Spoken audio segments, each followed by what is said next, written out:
Bismillahirrahmanirrahim. Assalamualaikum warahmatullahi wabarakatuh. Salam kongania, salam sejahtera untuk kita semua. Alhamdulillah, kali ini saya mau membahas tentang sistem mengganti sarang perkutut ya. Ada beberapa teman yang menanyakan uh, bagaimana Mas mengganti sarang perkutut. Tentunya di sini kita fokus dulu untuk sarang perkutut yang dari menjalin. Cuma yang dikasih alas rumput ataupun daun cemara ya, kan ada kalanya susuh perkutut, sarang perkutut itu kan ada kalanya menjalin yang atasnya dikasih jerami. Nah ini nanti kita bahas semuanya. Tentunya untuk sekarang saya jarang pakai jerami tetapi dulu juga pernah pakai ya. Yang pertama, jangan lupa ya, seperti biasa, like, subscribe, nyalakan lonceng untuk yang belum. Terima kasih. Jangan di skip supaya tidak salah paham. Yang pertama, penggantian sarang perkutut yang dari daun cemara ataupun rumput itu ada beberapa teknik. Yang pertama, kita bahas waktu dulu ya. Jadi mengganti sarang perkutut itu waktunya yang tepat yang bagaimana. Sebenarnya sudah saya bahas sambil mantau perkutut di video-video yang lalu. Cuma di sini saya tekankan khusus di sarang. Penggantian sarang perkutut yang paling bagus adalah di usia. Anakan perkutut itu antara 10 hari. Ya. Kurang lebih 10 hari. Jangan terlalu kecil. Juga jangan terlalu besar. Nah, intinya apa?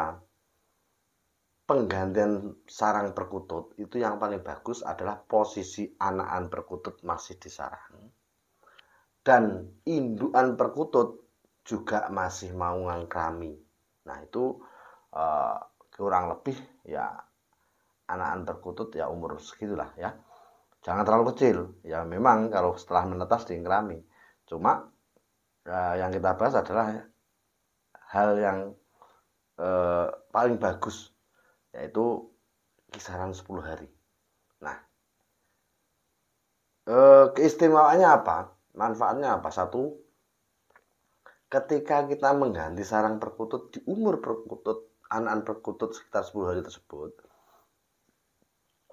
ketika kita membuat sarangnya kurang padat, ya, misalnya kita baru pertama kali membuat sarang, ya, dari daun cemara ataupun rumput hias itu. Ketika kurang padat, nah kita masukkan anakan perkutut tadi, langsung diingkrami indukannya. Nah, disinilah kepadatan sarang ini akan terbentuk dengan sendirinya ketika anakan perkutut tersebut berada di atas sarang, ya. Apalagi ditindih dengan indukannya lagi. Lu Mas, nanti kalau anaknya mendelep nang susuhe nang daun cemara atau rumputnya gimana?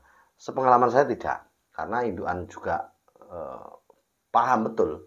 Indukan itu ya tahu anaknya ndelep nang sarang atau enggak. Tapi insya Allah enggak. Selama kita naruhnya memang posisi datar ya.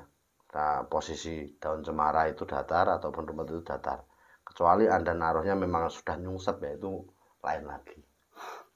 Oke, jadi waktu yang paling tepat adalah ketika anakan perkutut tersebut umur sekitar 10 hari. Kalau anakan sudah turun ke sarang, dari sarang 2 minggu lebih, umur 3 minggu baru diganti, biasanya akan terjadi hal yang tidak diinginkan. Antara lain pembentukan sarang yang kurang padat akan mengakibatkan telur perkutut tersebut nyungsep, sehingga perkutut indukan nggak mau angkrem ya, karena telur perkutut yang tutup sarang itu akan mengakibatkan perkutut kita juga tidak mau angkrem, ragil mengkrem indoke kan bahaya. Nah itulah ya, waktu terbaik adalah ketika anak masih di sarang dan diingkremi indukannya. Yang kedua, waktu penggantian sarang itu berapa kali tetasan ya. Mungkin teman-teman ada yang apa sekali tetasan diganti atau gimana.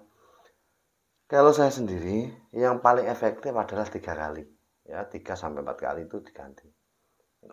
Nah, penggantian sarang yang bagus, saya sendiri menurut teknik yang saya pakai, teman-teman juga tahu, sering saya share yang mengikuti terus channel saya, itu paling enggak kalau kita sudah tahu bersih lah rumput ataupun daun cemaranya itu, kalau bisa bawahnya itu dikasih kutu tok. Kalau ada tembakau ya tembakau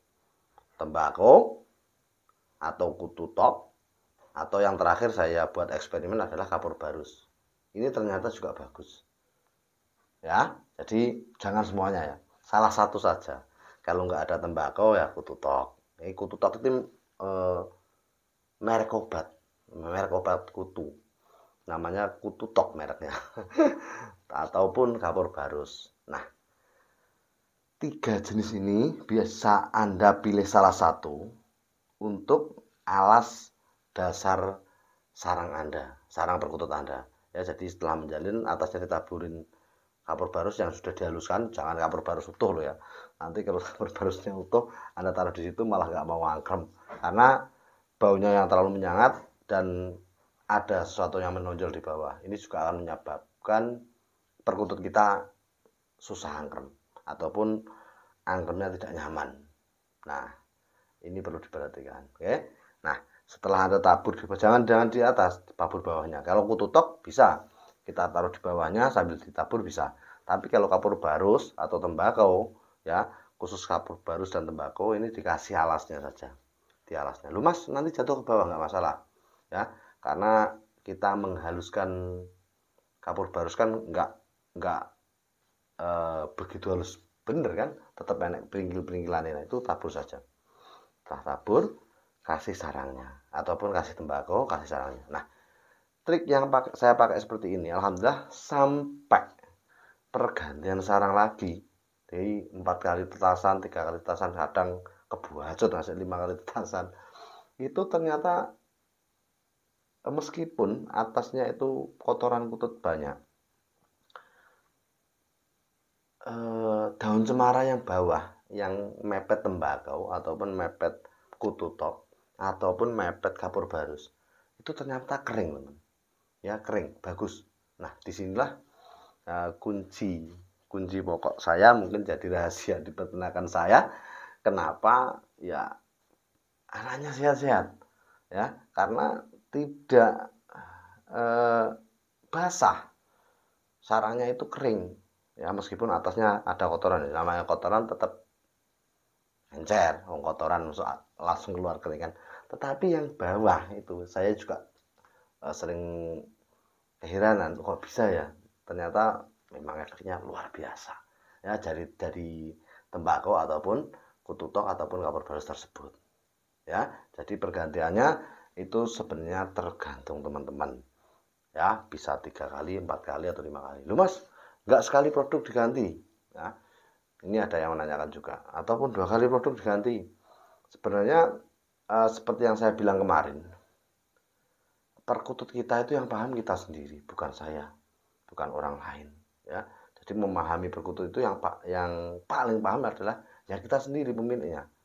Nah, maka dari itu saran saya, dari apa yang saya katakan ini tolong dimodifikasi sendiri sesuai kebutuhan Anda. Tapi untuk penggantian saran saya jangan terlalu cepat. Misalnya 1 kali produk Anda ganti. Menurut saya sendiri, kalau Anda tanya saya, ya saya jawab jangan. Karena terlalunya ganti sarang ini juga akan mengakibatkan indukan perkutut ini tidak nyaman. Ya, tidak nyaman dengan penggantian sarang tersebut. Loh, Mas, kok bisa berkata seperti itu? Alasan kuatnya apa? Nah, kita kembali lagi ke alam. Anda bisa cek di alam ya, jadi perkutut di lokal alam yang nusurnya di alam, tidak di ternak. Nah, itu kalau Anda perhatikan betul-betul, ini sesuai pengalaman yang saya dapat, ternyata perkutut itu mau bertelur di sarangnya, meskipun ya sekali lagi, meskipun anak-anaknya sudah hinggat. Misalnya gini, ketika perkutut membuat satu sarang, ya, satu sarang, itu ketika anaknya sudah besar, mandiri terbang. Ini ternyata sarang yang lama ini masih dipakai lagi untuk bertelur lagi. Dan ini sering terjadi. Nah, dari situlah saya berinisiatif, ya, berinisiatif bahwa ternyata perkutut itu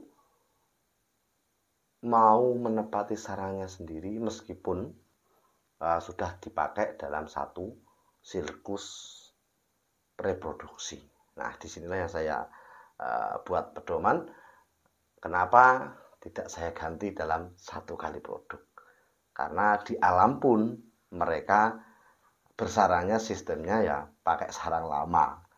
Nah, disinilah kenapa keputusan-keputusan saya ambil dengan memperhatikan perilaku perkutut lokal di alamnya, sarangnya bagaimana, sistemnya bagaimana, dan inilah yang saya pakai ya. Untuk sarang teman-teman, saran saya ya yang kuat, nalinya yang kuat meskipun agak miring dan lain-lain, intinya kuat, jangan goyah. Karena apa? Kalau sering goyah ini juga akan mempengaruhi cangkang telur yang di dalamnya. Kalau goyang-goyang terus, apalagi alasnya agak kasar, ini akan mengakibatkan telur begitu kita rusak juga. Oke, sekian pembahasan sarang perkutut. Semoga bermanfaat. Kalau kurang jelas tanya dalam kolom komentar. Kalau ada perkataan saya yang kurang semangat dan lain-lain ya mohon maaf yang sebesar-besarnya. Sekali lagi, inilah saya dengan segala kekurangan saya yang ingin terus berkarya dalam dunia YouTube. Semoga bermanfaat. Salam ngikutut, sampai patot.